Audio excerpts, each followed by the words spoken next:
Warning: the video you're about to watch contains mathematics at the level of pre-calculus. All material has an assumed prerequisite of college algebra and trigonometry. While some prerequisite topics are reviewed briefly, a more thorough review of these entrance topics can be found by searching the web. It's the system of equations. We must deal with them all at once. Always looking for solutions. Positive outlook overcomes. Hello, my name is Roy Simpson, professor of mathematics at Cosumnes River College in Sacramento, California. In this video, we're going to continue our conversation or review of exponential functions by talking about applications involving exponential functions. These are all, or I should say mostly, applications you have seen in the past. Now, there are some here that I'm just going to sort of build on so that you have a higher level treatment for your pre-calculus course. But like I said, most of these you probably should have seen. So this will be a review, but a kind of a summarization, or a summary, I should say, of all your previous algebra and college algebra courses. Now, as I state here, when I think of exponentials and logarithms, I truly do just think about applications, and that's because all the functions we deal with of all the functions we deal with in mathematics, these two are most commonly used for applications. My focus in this subsection is to make sure you can build the most common types of exponential models effortlessly. Since this should be a review, I'm keeping the examples to a minimum. So let's start with the theorem here. If a population is growing or decaying by a factor k every n periods, then the population is modeled by P of t is equal to P naught k to the t over n. Now let me just say, this is like saying a population is doubling every 10 days. Well, if a population is doubling every 10 days, that's the model. If I tell you the population is tripling every 10 or every 17 days, it would be that. That's a very quick, dirty way of doing it. If I tell you the population cuts in half every 2 weeks, I would do it like that. By the way, it's assumed by the language within the problem what the time unit for t is. So since I said the population is cutting in half or cutting in half every 2 weeks, t is in terms of weeks in that problem. But everything else, I think I was mentioning days, so t would be in days for all the rest of those. And as you can see here, I always use P naught as the initial population. K is called the growth factor if k is greater than 1, or the decay factor if k is between 0 and 1. For an example, build an exponential model if a bacteria culture started with 300 bacteria, so that's P naught, but is, let me make that P a little bit better, but is growing by a factor of 1.2 each hour. So very quickly, our population model, again, I'm just going to write, this is probably the only time I'll do this, it's P naught k to the t over n. Well, k here, it's growing by a factor of 1.2, and it's t over 1. In other words, per hour. That's all. And nobody would write the over 1, by the way. You shouldn't do that. So we'll take out the over 1 and also insert the 300 for our initial population, because that's what we were told we were starting with. Now, bacteria samples are very, very common for exponential growth and decay models, well, really growth models. Let's suppose that we had the same bacteria population, 300, but they're tripling every 10 minutes. So again, I would just write the population is, well, it started with 300, it's tripling per 10 minutes. And by the way, I'm just going to put a little note off to the side. T is in minutes. I should have honestly told the world up here that T is in hours here. It's literally that fast to build an exponential model. There's really nothing else to it. However, it does become a bit of a hassle if they change up the wording. Now, that's not going to be an issue here. what we're going to go ahead and do in this case is just go and build a model, and then we're going to do some graphing and investigate some other features here. So suppose we have an exponential decaying model where it decays by 0.3 every 6 days. Now remember, our initial population here was 300. So our population model would have that initial 300. It's decaying by a factor of 0.3, and that's every 6 days. And I'll put a little note on here, T is in days, so that I just kind of remind myself, that's all. Now draw a graph of this function. We'll go ahead and start there.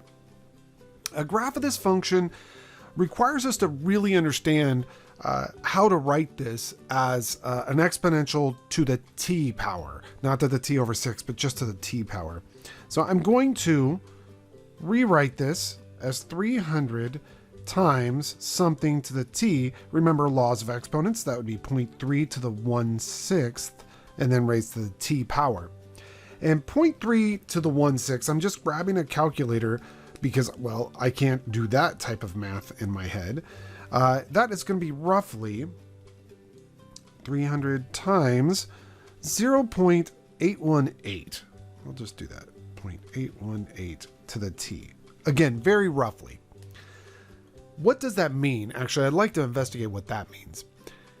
Well, remember, with a decay factor of 0.3, it means essentially that every 6 days, you only have 0.3 of your original population, or 30% of your original population. So for every 6 days that passes, you've lost quite a bit of your population, and you end up with 30%. In fact, it's so important that you understand that I am going to point an arrow at that and just mention that here.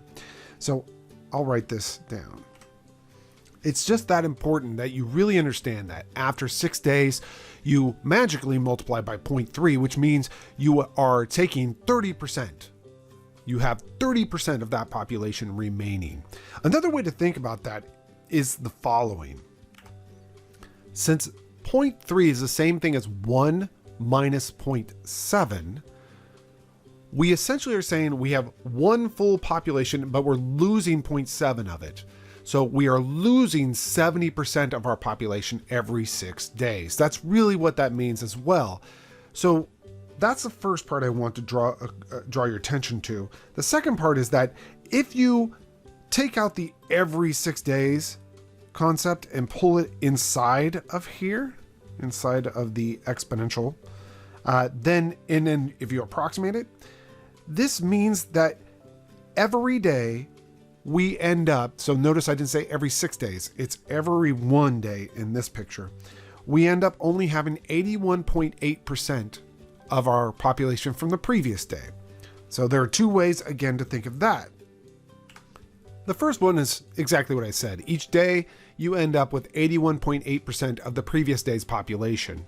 The second way to think about that, and I'll write or here, is to say, well, 81.8, if I keep 81.8% of the previous day's population, another way to say it is that I've lost 18.2% of the previous day's population.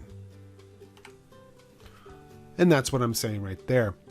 So it's kind of a nice way to visualize or understand this. So one is in terms of every 6 days, and the other one is on a daily scale. They are actually the same function. It's just one's a nice clean number, right? One is saying I get to keep 30% of my population every 6 days, or I lose 70% every 6 days. The other one is more of a decimal approximation. I keep 81.8% every day, or I lose 18.2% every day. Same statements. However, that last picture, and I'll highlight it right here, this guy right here, helps out when we want to graph, because now we know for certain that the base of this exponential function is less than 1. So we know that this population is decaying. Of course, we knew that just from the original problem, but whatever. So I'm going to quickly scratch out a graph. Nothing really crazy. I know it's going to decay. notice that I just immediately draw in decaying exponential without plotting points, because I know that decaying exponentials pretty much all look like this. At times 0, you can just see right here, at times 0, if you plug 0 in for t, you will get that the population is 300 times 0.818 to the 0th, which is 300. Should make sense. We were told the initial population was 300. And then you could plug in any value you want to plot the second point. And actually, to me, I would probably just go back to the original function and say, let's plug in 6 for time. So 6 days later. And you would get 300 times 0.3 to the first, which is 90. 300 times 0.3 is 90. So I'll just put that right about here, 6, 90. It's better than plugging in 1, but anyhow. So that's a graph of the exponential model. Now the second part, so I'm going to go ahead and highlight what we've gone through. We've gone through this piece right here. We've actually created a model as well. So I'm just going to go ahead and say that. Set up an inequality representing when its values are strictly less than 9% of the original population. Okay. So we want to set up an inequality that says, hey, this inequality represents the population being less than 9% of the original population. So off to the right-hand side here, I'm just going to write this in green. We want to know, when is the population less than, did I say less than or equal to? Strictly less than. That strictly less than is very important. So we want our population to be strictly less than 9%. Whoops, that's 90 right there. Sorry about that. 9% of the original population. Now that's not good enough. You know what your population model is, and you know what the initial population is. So let's plug both of those in. The population model is 300 times 0.3 to the t over 6 power. And you want that to be less than 0.09 times 300. It's supposed to be a times there. Maybe I'll put it in parentheses. So that is an inequality that represents that question. When is the population less than 9% of the original population? Again, this is a pre-calculus level. Should be okay for you. So let's see what else we were asked to do. Oh, shade your graph. So this means, what I mean by that is really you want to know you want to shade where this population is less than 9% of the original population. That requires us to figure out what 9% of the original population is. And that would be not too difficult to figure out. We just multiply 0.09 times 300. In fact, maybe I'll zoom in here and I'll just say that that is equal to 27. So you really want to know, when is your graph lower than the height of 27? And let me draw that in here. Very, very difficult to get that obviously exact. So I'm going to pretend as though this is where we want to be below. This is y equals 27. Now, not a lot of people would actually ask you to do this, so don't really freak out if this to you is like crazy. This is not too crazy. It's just saying, here's a level of 27. I want to be below that level. I want our population to be below that level. And this is a calculus concept, because what I'm really asking here is, if somebody challenges you with a height, you need to find out from what x value onward are you below, is your function below that height? And that honestly is a calculus concept. So that green shaded region, all those x values lead to y values that are below the height of y equals 27. So that's what I mean by shading. Again, that's kind of an obscure question that I probably would never truthfully ask, but we are asked to then solve. So let's solve that inequality.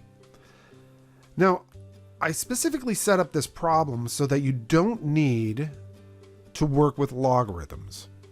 So we want to solve 300 times 0.3 to the t over 6 is less than, And I hope you don't mind, I'm actually not going to write it as 27. I'm going to write it as 9% of the original 300. The reason why I want to do it that way is because I want to showcase something here.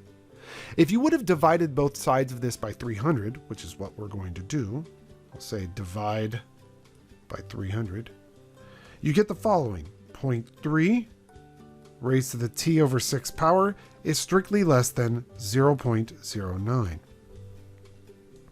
And at this point, you can actually create like bases. Now, if you remember logarithms, you would probably solve this using logarithms, to be frank with you. However, let's pretend as though you don't remember logarithms. How would you solve this? You could do this without logarithms by noting 3.3 is the same thing as 3 over 10. It's 3/10. And 0.09 is 9/100ths. And then getting them to be the same base, which you could totally do here because 9 over 100 is the same thing as 3 over 10 squared. And because their bases are the same, I'm really going to only compare their exponents. Now, to compare these exponents is going to be a little bit of a trick, because if this was an equality, right? So if these two things were equal, it'd be very easy to talk about. I would just say t over 6 must equal 2. However, because of the inequality, there's a subtle weirdness that happens here. And often I think it's just a little safer this is one of those rare instances where I say it's probably safer just to put in a sign chart. So I'm still going to compare the exponents. Since the bases are the same, I'm going to just compare the exponents. I'm not going to say that they're less than or anything like that. I'm just going to off to the side say that t over 6 is equal to 2. It's not. I'm not trying to tell you it's equal to 2, but I'm solving that equation. And by the way, that would imply that t is equal to 12. Okay. Now, again, I want to stress here, t over 6 is not equal to 2 because this is not an equality, it's an inequality. But it's just allowing me to say, I have a number, and that number is 12. And that number is very critical for me to take a look at. So now, pick any value either greater or less than 12 and plug it into this inequality and see if it makes it true. For an example, an easy number I think most students would plug in is t equals 0. In fact, let me do that in blue. A lot of students, myself included by the way, I'd plug in t equals 0.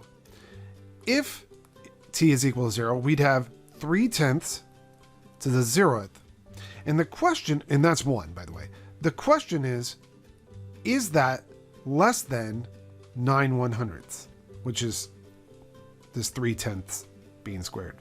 And the answer to that is totally not. 1 is not less than 9/100ths. So I immediately know this area is not what I want to look at. So I'm likely wanting to look at the second region. Now, just in case, I'm going to plug in a number that's greater than 12. And you can choose any number you want. I'm going to make it divisible by 6 though, because whatever we plug in, we're dividing by 6. So I'm going to plug in like 18. That's greater than 12. That works. So if t is equal to 18, then we have, let's see, 3/10 raised to the 18 over 6, which is 3. And that's going to be 27 over 1,000. And the question is that less than 9/100ths? Well, multiply top and bottom of that right-hand side of the inequality by 10, and you get 90 over 1,000. Is 27 over 1,000 less than 90 over 1,000? The answer to that is heck yeah. And so because 27 thousandths is less than 90 thousandths, that region is a total go. Yep, we want that region. So therefore, the solution to this inequality is, strangely, t being greater than 12. And if you look over here, I had already pre-wrote in there that we had 12.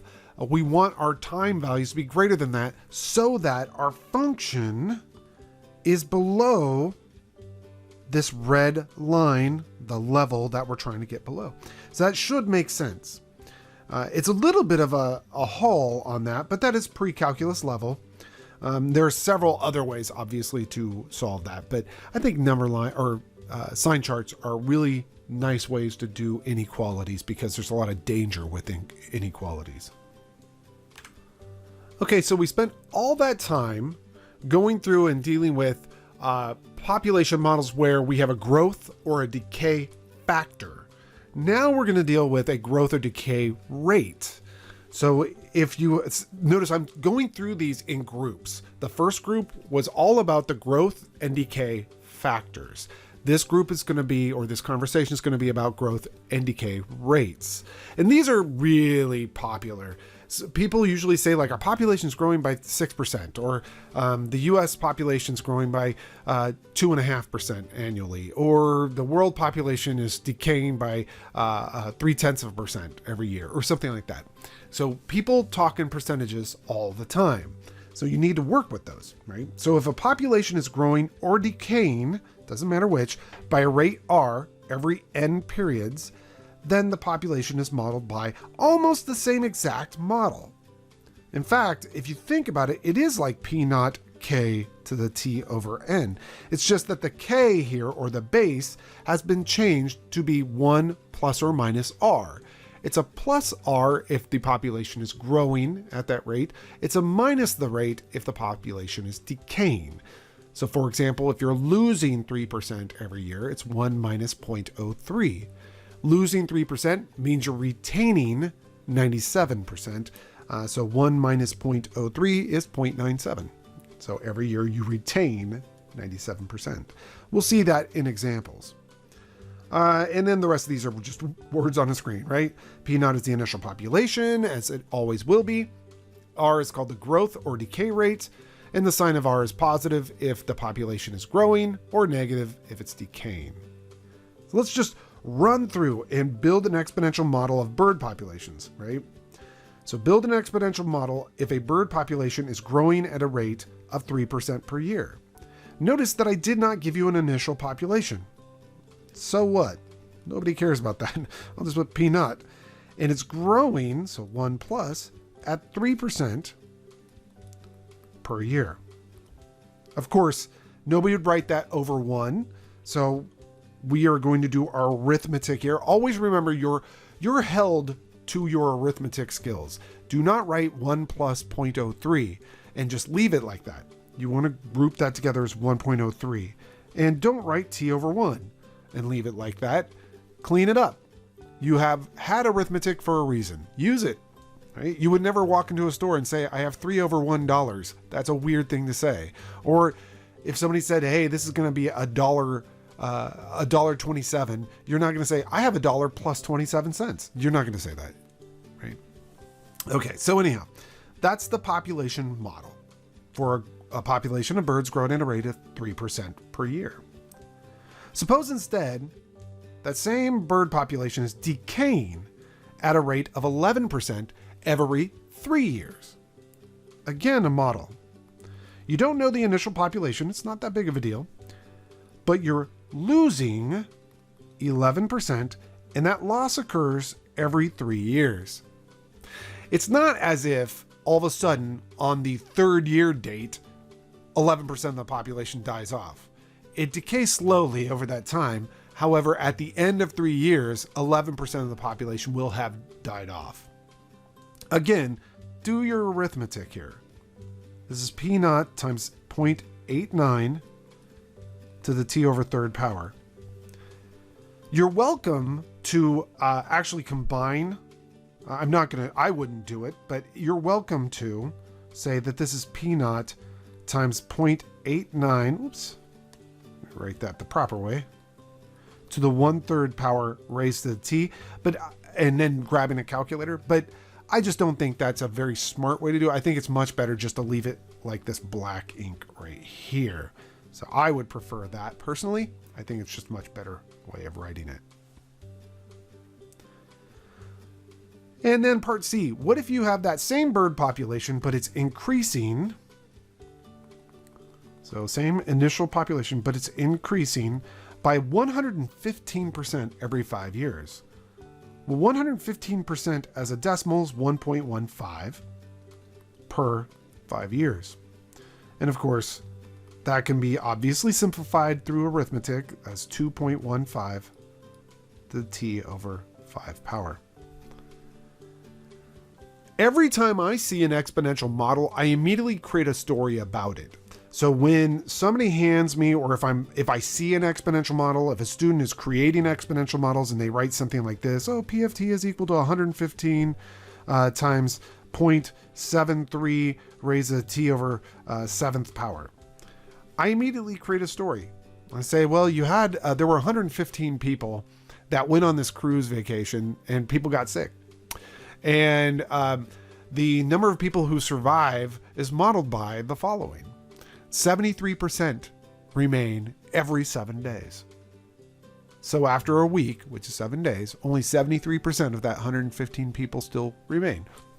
It's so easy to create story problems like that when you see a population model or an exponential function. Every exponential function, almost every exponential function, specifically without shifts, can be rewritten as a word problem. Now, up to this point, we've done exponential growth and decay factors, and then we did growth and decay rates. The growth and decay rates work very nicely with half-life and doubling time problems. And a lot of students, just when they hear half-life problems, they get freaked out. But half-life problems are actually some of the easiest problems you can deal with. They're really fun problems. So let me give you the definition here. The half-life of a substance is the time it takes for that substance to decay to half of its value. So you often see half-life problems in terms of radioactive substances. Oh, there's some uranium or plutonium or something like that, and the half-life is 1,588 years. That means after 1,588 years, it's decayed to half of whatever the original amount of the substance was. Doubling time is the same idea, but how long does it take a substance to double in size? Now, honestly, of these two situations, the more popular one is the half-life situation. At least it's more popular when it comes to science. When it comes to finance, doubling time is wonderful. You want to know how long it takes for your money to double, that type of thing. But we're going to play with half-life. So build a model. Ice cream in my house has a half-life of 5 minutes. What does that mean? Well, remember, every population model looks basically like this.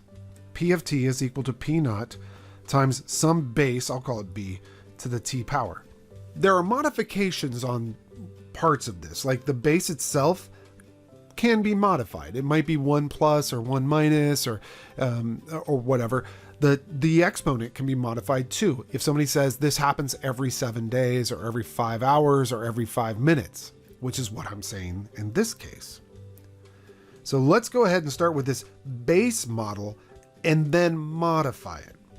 So the population of ice cream, by the way, I love ice cream. The population of ice cream in my house, well, it's equal to the initial population, whether it's a pint or a gallon or a 5-gallon tub. Okay. And I'm telling you that the half-life is 5 minutes. That means that after 5 minutes, every 5 minutes, let me actually point at that and say every 5 minutes. So every 5 minutes, I end up having only half of the original population. So every 5 minutes, I only have half of the original population remaining. That is how half-life problems are created. That's it. We are literally done. There's nothing else. You can make any type of half-life problem like this. By the way, it's not super realistic because if it was like 100 gallons of ice cream in my house, it would take longer than 5 minutes for me to demolish half of it. But you could do these population models, these half-life models, for pretty much any type of half-life problem. You could build it very quickly. The half-life of, carbon-14 is 5,000 some odd years.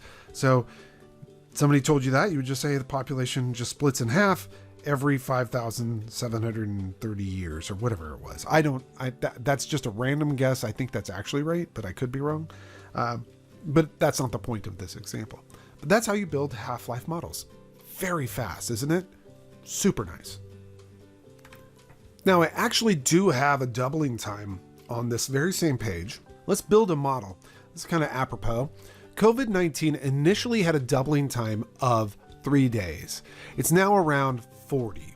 Okay, so we could talk about what that means, but we're going to build a model. So the model for the population of people who had contracted COVID. Well, it starts with P naught. By the way, the initial amount of people who had COVID was 1, but let's not really get into that conversation. Okay, but it doubles every 3 days. Let's go ahead and actually play with this model. I think this is a good model to play with right now. Now, I'm just Googling something on today. So today it's noon, literally just noon, on the 21st of September, 2020. So if you're listening to this in the future, just rewind this, tell me what I should bet on or what lotto numbers I should pick. So I could do that today and I can get a lot of money. Anyhow, let's see, January 22nd, there were 313 cases. So I'm just going to start with that. So on January 22nd, I'm writing this down for myself. And I'm just going to zoom forward to today's date, yesterday's date. So on 9/20, there were 30,859,069 confirmed cases. All right, so let's go ahead and go over and see if our model matches up. Now, something you should know is that I created this model a while ago. So it is not likely to fit very well, but let's go ahead and do it. We'll say that January 22nd is our P naught. So we'll just say, even though technically the initial number of cases should be 1, our first data set came from January 22nd. So we're just going to use that. So let's see what happens if we try to model this. So we have P of t is equal to 313 times 2 to the t over 3, where t is the number of days since January 22nd. And now it has been 243 days. So today, let me mute this or pause this. So today's 243 days later. Let's go ahead and evaluate our function at 243. I'm going to say that it's likely not going to be realistic because the growth of the number of sick people has slowed immensely. It's at this point, in fact, if I zoom out, it's now around 40. So it takes now 40 days for the population to double. So that shows you initially it was out of control because nobody knew about it. People were still going out partying, whatever. And so it had a really short doubling time. The idea with the stay at home, shelter in place type thing is to keep this number, the number of days, I should point out this number right here. We want to keep that denominator as high as possible. We want that denominator to be 60 if we could. So it only doubles every 60 days because it won't be such a strain on our healthcare system. But again, just plugging this into a calculator, 313 times 2 raised to the 243 divided by 3. Oh, that's 243 is kind of a nice number. Divided by 3.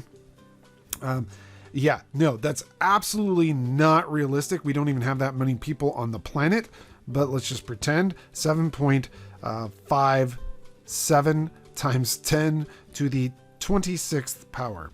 That is a ridiculously high number of people, but if we had no way of controlling the growth, it would kind of sweep through the entire planet. And so that is the whole idea of controlling the growth. Now, you could totally have built your own model using the methods in the previous lecture on the fact that you have these two data points, 0, 3, 13, and 243, and that large number. And you can model the COVID cases just using that. It will be fairly accurate up to today's date, maybe even for the next week or two, but who knows? And now we get to the model that we had started with in the previous video, which is the natural base. And this is if you have a population that's growing at some certain rate, but it's compounding so many times per year. So it's like how an investment works, right? You have money growing at 4%, it's compounding every month or something like that.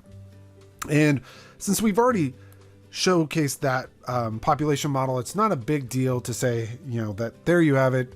I don't have to really say very much about that, other than that in a previous video, we showcased that if n is allowed to go to infinity, the number of compounding periods goes to infinity, then that base, which is 1 plus r over n raised to the nth, is traded out for e to the r. So again, types of growth rates. This is just kind of a summary here. In an applied setting, I always found the language of exponentials to be confusing. This is because of the many different phrases that people use concerning the rate associated with the exponential function. There are two basic versions of growth rates. They're either discrete or continuous.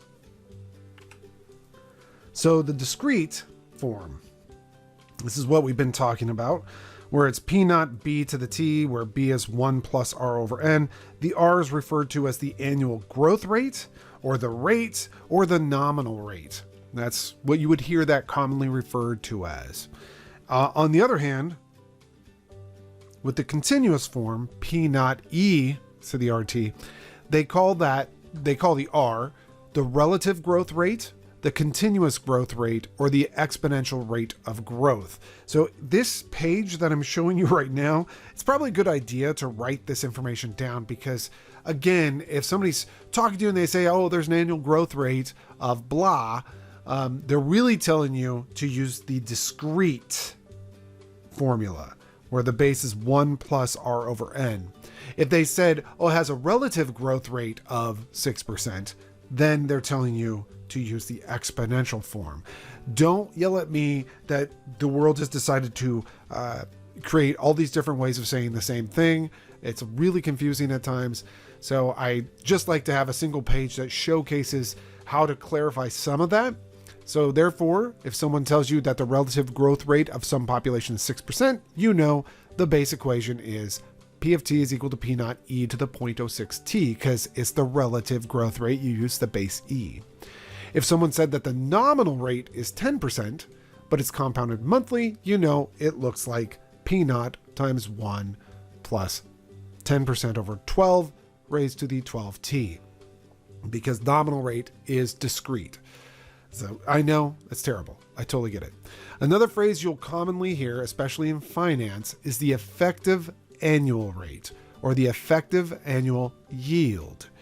These phrases with the word effective in front mean the equivalent rate had you earned this much money but only had simple interest. That is, that it only you're saying, what is the competing investment that I'd have to make that would only compound once per year? Like, how would that look? So let's take an example here. What is the effective yield of an investment that earns 12% compounded monthly? So you have some investment. Actually, we have no idea what it is, right? And it earns 12% every month, so compounded monthly. And we're going to let that run for just 1 year. That's it. And I want to know, what would I have invested in? What's the investment I would have made if I took that same amount of money and invested it at a rate, but it only compounds once per year, and I only invested it for 1 year? So what is that effective rate? It's sort of like saying, well, I mean, it's exactly like saying, I have this really great investment. It compounds monthly. And somebody else says, oh man, I wish mine compounded monthly. I only get my interest once a year. Well, then what's the rate that person who only gets their interest once a year, what is the rate they need to have to match your return?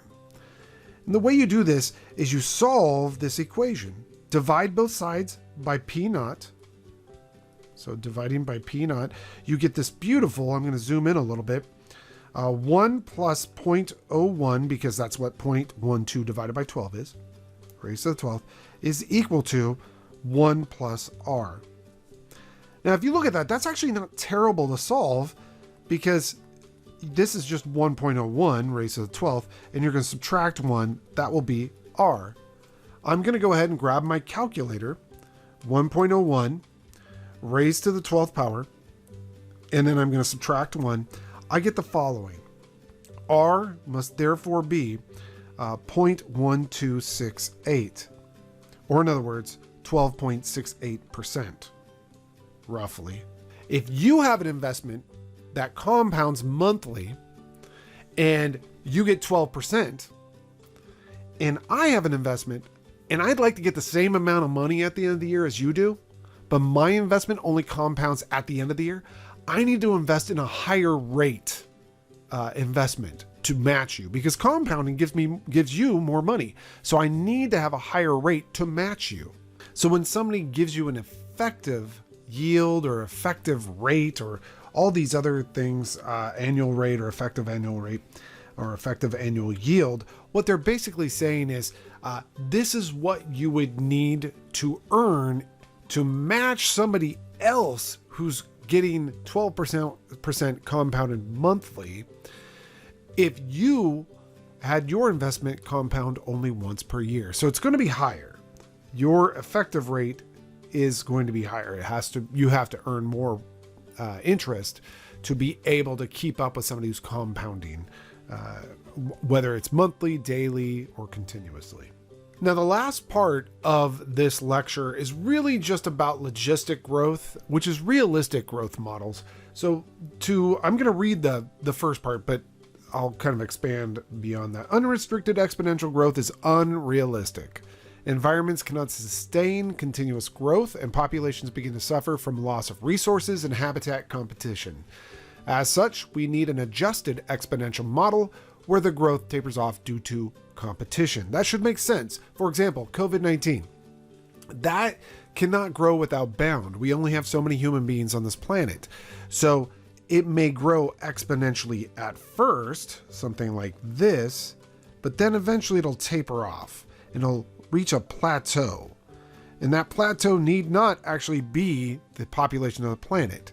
It's just some level where it can't sustain any more growth. And we're really interested actually in this inflection point right here, where the rate of growth slows down. Right now it's increasing faster and faster and faster. And then at this magical point right here, the increase, while it's still increasing, the number of people who are sick or whatever, it's increasing at a slower rate and eventually tapering off. We really want to know where that inflection point is. It's critical for us. So, logistic growth models. The model P of t, which is equal to c over 1 plus a e to the negative bt, is called a logistic growth model. C is the carrying capacity. That is actually this level that you're reaching, that tapered off level. That's called the carrying capacity of the population. And C over 1 plus A is the initial population. And I should mention here, unless you have a very cruel instructor, this is not memorizable. It's just important to know what these things are. Anyway, and B is a constant determined by the rate of growth. So B is not actually the rate of growth, but is a constant that is related to the rate of growth, the initial rate of growth. So, very difficult to build these, honestly. So most of the time you're just handed these. So let A, B, and C be positive constants. Let's find the horizontal asymptote for this function as t goes to infinity by building a table of values. Graph this model for different values of the constants. So notice I didn't give you what A, B, and C are. It's because I want us to play with this. Let's find out what this looks like for just different values of that stuff. So here we are, we're going to investigate this. I'm just graphing P of t is equal to C over 1 plus A times e to the negative bt. Remember, C is the carrying capacity. So I said set C to equal 1 here, and you can see, pun intended, that the carrying capacity, what the population's eventually attaining, it's about a height of 1. If you want to increase that, you're more than welcome to. I'll go ahead and do that right here. I'll just bump that up to, let's get up to 10 here. And you can see that totally does increase the carrying capacity. So it might be a population of 10 million people, right? And then you deal with the a value. Remember, 1 over 1 plus a, or I should say c over 1 plus a, is the initial population. So you could actually lower that initial population or raise that initial population. I'm going to go ahead and let's lower the initial population. So I'll just start with a equals 10 as well. And so that just means that our initial population is slightly less than 1. You can grab a calculator and figure that out. And then let's see what the effect of b is. And b, remember, is something to do with the growth rate. Notice it doesn't change the carrying capacity. The higher b is, the faster it initially grows and reaches that carrying capacity. So if I lower b and I go into a very low value, not negative though, because negative doesn't make sense, but going into a very low value of maybe a 0.4, or let's even go to a 0.2, you see that the growth is not crazy at first, but it takes a while for that to reach the carrying capacity.